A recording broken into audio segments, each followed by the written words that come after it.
अगर आप पहले से ही किसी म्यूचुअल फंड में इन्वेस्ट कर रहे हैं या फिर करने वाले हैं तो ये वीडियो आपके लिए बहुत इंपॉर्टेंट है। साथ ही साथ इस वीडियो में हम टॉप 3 बेस्ट म्यूचुअल फंड्स को डिस्कस करेंगे जिसमें आप नेक्स्ट 10 इयर्स या फिर उससे भी अधिक समय के लिए इन्वेस्ट कर सकते हैं। इन म्यूचुअल फंड्स का लॉन्च डेट से इनका रिटर्न CAGR है 16%, 21% एंड 27%। अगर आज से 11 साल पहले आप इन म्यूचुअल फंड्स में मात्र 2 लाख रुपए का लमसम अमाउंट इन्वेस्ट किए होते तो आज आपका टोटल वैल्यू होता 27,72,495 रुपीज। और यदि आप 5,000 रुपए से मंथली SIP किए होते तो आज आपका टोटल वैल्यू होता 29,27,641 रुपीज। दोस्तों हर रोज यूट्यूब पे और अलग अलग सोशल मीडिया प्लेटफॉर्म्स पे बेस्ट म्यूचुअल फंड्स के नाम से अलग अलग इन्फ्लुएंसर्स के, अलग अलग एडवाइजर्स के बहुत सारे वीडियोज एंड आर्टिकल्स आते हैं। और इस तरह के कंटेंट को देखने के लिए मेजरली 2 ही लोग आते हैं। पहला वो लोग जिनको किसी अच्छे म्यूचुअल फंड की तलाश है, वो किसी अच्छे म्यूचुअल फंड में इन्वेस्ट करना चाहते हैं। और दूसरा वो लोग जो ऑलरेडी किसी म्यूचुअल फंड में इन्वेस्ट तो कर रहे हैं बट उन्हें अपने म्यूचुअल फंड को उस वीडियो में बताया जा रहे टॉप म्यूचुअल फंड से कंपेयर करना होता है। और जब उनका म्यूचुअल फंड उस वीडियो में बताया जा रहे टॉप म्यूचुअल फंड के लिस्ट में आ जाता है तब तो बहुत खुश होते हैं कि भैया हम तो बहुत ही जीनियस हैं, हम एक अच्छे म्यूचुअल फंड में इन्वेस्ट कर रहे हैं। बट अनफॉर्चुनेटली अगर उस वीडियो में बताया जा रहे टॉप म्यूचुअल फंड के लिस्ट में उनका म्यूचुअल फंड नहीं आता है तब वो निराश होते हैं, परेशान होते हैं कि भैया एक ही कैटेगरी के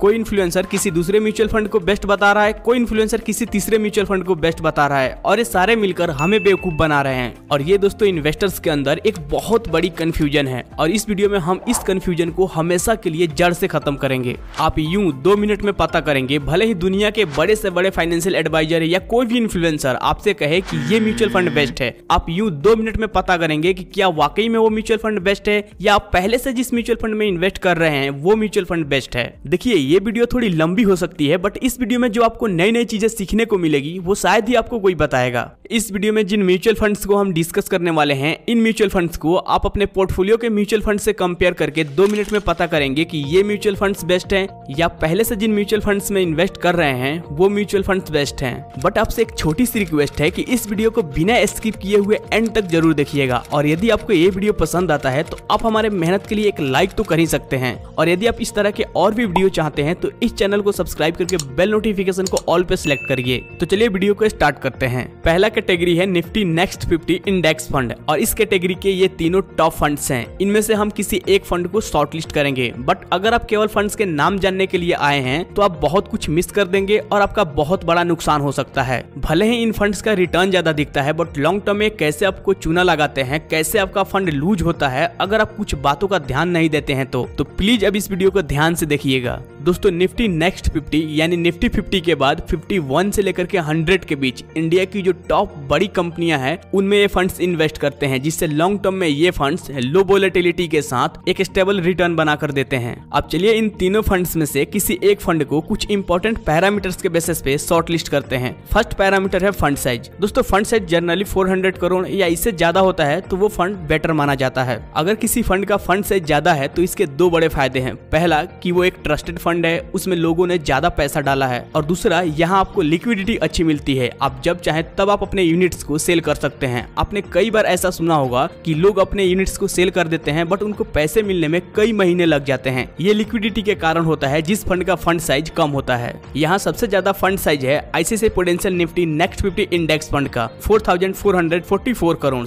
तो अब हम क्या करेंगे, जिस फंड का पैरामीटर सबसे अच्छे होंगे उसे हमें ग्रीन मार्क दे देंगे। एग्जिट लोड की बात करें तो यहाँ तीनों फंड्स का एग्जिट लोड 0 है, यानी कि आप जब चाहे तब आप अपने यूनिट्स को सेल कर सकते हैं, उस पर कोई भी चार्ज नहीं लगेगा। नेक्स्ट पैरामीटर है एक्सपेंस रेशियो। एक्सपेंस रेशियो भले ही आपको पॉइंट में दिखता है, बहुत कम दिखता है बट ये लॉन्ग टर्म में आपके रिटर्न को बैडली अफेक्ट करता है। अगर किसी फंड का एक्सपेंस रेशियो ज्यादा है, मान लीजिए कि 2% है और आप उस फंड में 1 लाख रुपए इन्वेस्ट करते हैं तो पहले ही दिन आपके होल अमाउंट से 2% यानी 2,000 रुपए काट लिए जाएंगे। नेक्स्ट ईयर जो आपको रिटर्न मिलेगा वो आपके 98,000 पे मिलेगा। इसी तरह हर साल आपके होल अमाउंट से 2% अमाउंट काट लिया जाएगा एक्सपेंस रेशियो के नाम पे। चूंकि हर साल आपको रिटर्न मिलते रहता है तो आपका होल फंड पॉजिटिव वे में नजर आता है, इसलिए आपको कुछ खास फर्क नहीं पड़ता है। बट जिस तरह लॉन्ग टर्म में आपका रिटर्न कंपाउंडिंग होता है, ग्रो होता है, उसी तरह हर साल आपके होल अमाउंट से ये म्यूचुअल फंड्स वाले 2% काटते रहते हैं। अगर आप उस 2% अमाउंट को इंटरेस्ट के रूप में कैलकुलेट करो तो लॉन्ग टर्म में वो बहुत बड़ा अमाउंट होगा। इसीलिए एक्सपेंस रेशियो जितना कम होता है उतना बेटर होता है। यहाँ सबसे कम एक्सपेंस रेशियो है ICICI prudential Nifty next 50 index fund का,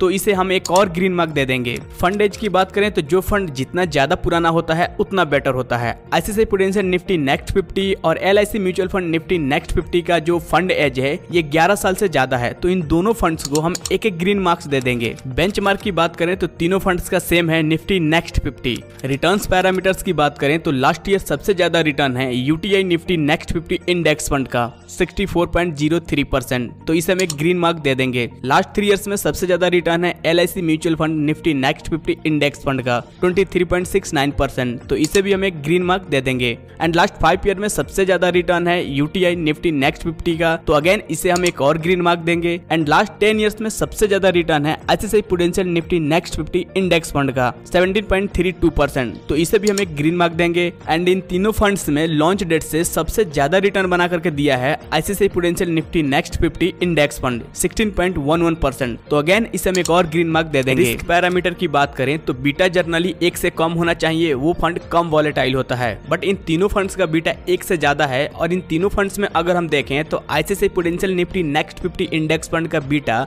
1.15% है, सबसे कम है, तो इसे हम एक ग्रीन मार्क दे देंगे। स्टैंडर्ड डेविएशन की बात करें तो अगर किसी फंड का स्टैंडर्ड डेविएशन कंपैरेटिवली ज्यादा है तो वो फंड ज्यादा वॉलेटाइल है, ज्यादा रिस्की है। स्टैंडर्ड डेविएशन जितना कम होता है उतना बेटर होता है, तो यहाँ सबसे कम स्टैंडर्ड डेविएशन है again ICICI prudential Nifty next 50 का, तो इसे हम एक और ग्रीन मार्क दे देंगे। पी रेशियो की बात करें तो ये भी कंपैरेटिवली जितना कम होता है उतना बेटर होता है, बट यहाँ तीनों फंड्स का पी रेशियो इक्वल है, तो हम इसे ऐसे ही रहने देते हैं। अल्फा की बात करें तो अल्फा बताता है कि कोई फंड अपने बेंचमार्क के अगेंस्ट कितना प्रतिशत एक्स्ट्रा रिटर्न बना करके दिया है, यानी कि अल्फा जितना ज्यादा उतना बेटर। और यहाँ सबसे ज्यादा अल्फा है LIC mutual fund Nifty next 50 index fund का 2.93%, तो इसे भी हम एक ग्रीन मार्क दे देंगे। लास्ट पैरामीटर है ट्रैकिंग एरर। दोस्तों ट्रैकिंग एरर का मतलब होता है कि किसी इंडेक्स फंड के रिटर्न और उसके बेंचमार्क के रिटर्न के बीच जो गैप होता है, जो डिफरेंस होता है, उसे ही ट्रैकिंग एरर कहा जाता है, और ये जितना कम होता है उतना बेटर होता है। जैसे कि ये एक इंडेक्स फंड है और ये इसके बेंचमार्क का रिटर्न है, और इन दोनों के रिटर्न के बीच जो गैप है, जो डिफरेंस है, वो है 0.5%, इसे ही ट्रैकिंग एरर कहा जाता है। और कंपैरेटिवली ये जितना कम होता है उतना बेटर होता है। यहाँ सबसे कम ट्रैकिंग एरर है ICICI prudential Nifty next 50 and UTI Nifty next 50 index fund का 0.05%, तो इन दोनों को हम एक एक ग्रीन मार्क दे देंगे।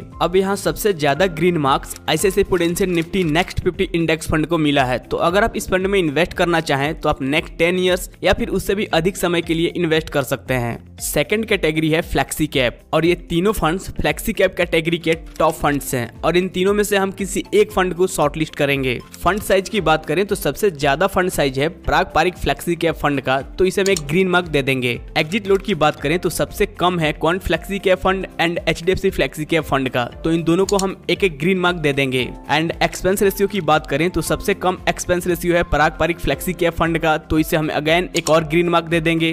फंड एज की बात करें तो ये तीनों फंड्स 11 साल से भी ज्यादा पुराने हैं, एंड बेंचमार्क इन तीनों फंड्स का सेम है निफ्टी 500। रिटर्न्स की बात करें तो लॉन्च डेट से लेकर के लास्ट ईयर तक सबसे ज्यादा रिटर्न क्वांट फ्लेक्सी के फंड ने बना करके दिया है, तो इन सभी पॉइंट्स पर हम इसे एक एक ग्रीन मार्क दे देंगे। रिस्क पैरामीटर की बात करें तो सबसे कम बीटा है प्राग पारिक फ्लेक्सी कैप फंड का 0.7%, तो इसे हम एक ग्रीन मार्क देंगे। एंड स्टैंडर्ड डेविएशन की बात करें तो स्टैंडर्ड डेविएशन भी सबसे कम है प्राग पारिक फ्लेक्सी कैप फंड का, तो इसे हम एक और ग्रीन मार्क देंगे। एंड पी रेशियो भी सबसे कम है प्राग पारिक फ्लेक्सी कैप फंड का, तो अगेन इसे एक और ग्रीन मार्क देंगे। एंड अल्फा की बात करें तो अल्फा सबसे ज्यादा है क्वांट फ्लेक्सी कैप फंड का 9.86%, तो इसे भी हम एक और ग्रीन मार्क देंगे। अब यहाँ सबसे ज्यादा ग्रीन मार्क्स क्वांट फ्लेक्सी के फंड को मिले हैं, बट सबसे ज्यादा ग्रीन मार्क्स इसके रिटर्न्स पैरामीटर्स पे मिले हैं। वहीं अगर आप प्राग पारिक फ्लेक्सी के फंड को देखोगे तो इसको जो ज्यादा ग्रीन मार्क्स मिले हैं वो इसके रिस्क पैरामीटर्स पे मिले हैं। और लॉन्ग टर्म में अगर हम इन दोनों फंड्स के रिटर्न्स को देखें तो क्वांट फ्लेक्सी के फंड अपने लॉन्च डेट से 21.52% का रिटर्न बना करके दिया है, वहीं प्राग पारिक फ्लेक्सी के फंड 20.52%। इन दोनों के रिटर्न के बीच जो गैप है वो 1% है, बट सबसे ज्यादा रिस्क कौन कैरी कर रहा है? क्वांट फ्लेक्सी कैप फंड,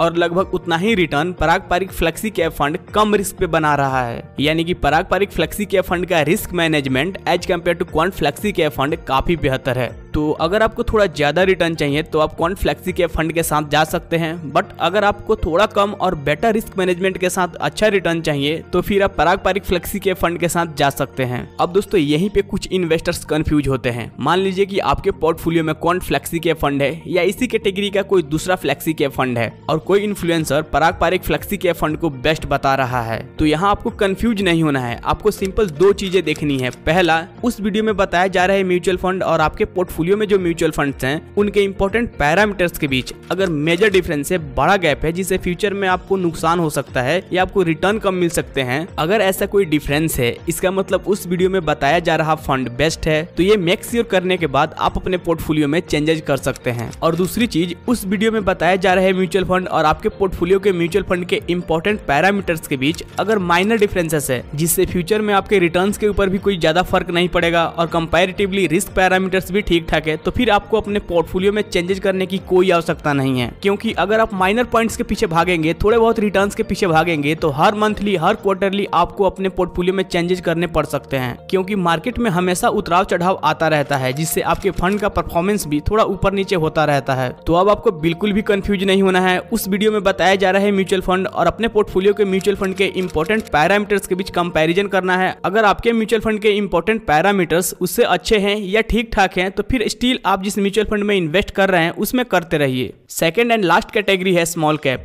और ये तीनों फंड्स भी स्मॉल कैप कैटेगरी के टॉप फंड्स हैं। अगर हम फंड साइज की बात करें तो सबसे ज्यादा फंड साइज है Nippon India small cap fund का 45,749 करोड़। एग्जिट लोड की बात करें तो तीनों फंड्स का सेम है 11%, तो इसको ऐसे ही रहने देते हैं। एंड एक्सपेंस रेशियो की बात करें तो सबसे कम एक्सपेंस रेशियो है एक्सिस स्मॉल कैप फंड का 0.52%, तो इसे हमें ग्रीन मार्क दे देंगे। फंड एज की बात करें तो Nippon India small cap fund and SBI small cap fund, ये दोनों फंड्स 11 साल से भी ज्यादा पुराने हैं, तो इन दोनों को हम एक एक ग्रीन मार्क दे देंगे। एंड तीनों फंड्स का बेंचमार्क 250 ट्रायल है, तो इसको भी हम ऐसे ही रहने देते हैं। रिटर्न्स की बात करें तो इन तीनों फंड्स में लॉन्च डेट से लेकर के लास्ट ईयर तक 1 ईयर होराइजन में 3 year, 5 year, 10 year and all time में सबसे ज्यादा रिटर्न है Nippon India small cap fund का, तो इन सभी होराइजन के लिए हम इसे एक एक ग्रीन मार्क दे देंगे। रिस्क पैरामीटर की बात करें तो सबसे कम बीटा है एसबीआई स्मॉल कैप फंड का 0.62%, तो इसे एक ग्रीन मार्क दे देंगे। स्टैंडर्ड डेविएशन की बात करें तो स्टैंडर्ड डेविएशन भी सबसे कम है एसबीआई स्मॉल कैप फंड का 12.07%, तो अगेन इसे एक और ग्रीन मार्क दे देंगे। एंड पी रेशियो की बात करें तो पी रेशियो सबसे कम है Nippon India small cap fund का 27.32%, तो इसे भी एक ग्रीन मार्क देंगे। एंड अल्फा की बात करें तो अल्फा सबसे ज्यादा है Nippon India small cap fund का 9.22%, तो अगेन इसे एक और ग्रीन मार्क देंगे। अब यहाँ अगर आप देखेंगे तो सबसे ज्यादा green marks Nippon India small cap fund को मिले हैं और ये ग्रीन मार्क्स ज्यादातर रिटर्न्स पैरामीटर्स पे मिले हैं। बट इन तीनों म्यूचुअल फंड्स के बीटा एंड स्टैंडर्ड डेविएशन के कंपैरिजन में सबसे कम बीटा और स्टैंडर्ड डेविएशन है एसबीआई स्मॉल कैप फंड का। Nippon India small cap fund का ऑल टाइम एवरेज रिटर्न है 27.4% and SBI small cap fund का ऑल टाइम एवरेज रिटर्न है 26.3%। इन दोनों के रिटर्न के बीच लगभग 1% का गैप है। बट सबसे ज्यादा रिस्क कौन कैरी कर रहा है? Nippon India small cap fund. तो अगर आपको थोड़ा ज्यादा रिस्क के साथ थोड़ा ज्यादा रिटर्न चाहिए तो आप Nippon India small cap fund के साथ जा सकते हैं। अगर आपको थोड़ा कम रिस्क के साथ थोड़ा सा कम रिटर्न चाहिए तो फिर आप एसबीआई स्मॉल कैप फंड के साथ जा सकते हैं। अगर आप ऑलरेडी किसी दूसरे स्मॉल कैप फंड्स में इन्वेस्ट कर रहे हैं तो आप इन फंड्स को उससे कंपेयर कर सकते हैं। Nippon India small cap fund थोड़ा ज्यादा रिटर्न बना करके दिया है, तो ये थोड़ा ज्यादा रिस्क भी कैरी कर रहा है। ये एसबीआई स्मॉल कैप फंड से थोड़ा ज्यादा वॉलेटाइल है, तो आप जो रिस्क कैरी कर सकते हैं उस हिसाब से आप फंड चूज कर सकते हैं। तो ये है निफ्टी नेक्स्ट 50 के टॉप 3 फंड्स, जिसमें से एक फंड को हमने शॉर्टलिस्ट किया है, और ये है फ्लेक्सी कैप कैटेगरी के टॉप 3 फंड्स एंड ये है स्मॉल कैप कैटेगरी के टॉप 3 फंड्स। अगर आपके मन में इस वीडियो के रिगार्डिंग कोई क्वेश्चन है, कोई क्वेरी है, तो आप नीचे कमेंट सेक्शन में पूछ सकते हैं। होप आपको ये वीडियो पसंद आया होगा। सो फिर मिलते हैं एक और नेक्स्ट वीडियो में। Till then keep learning and keep earning.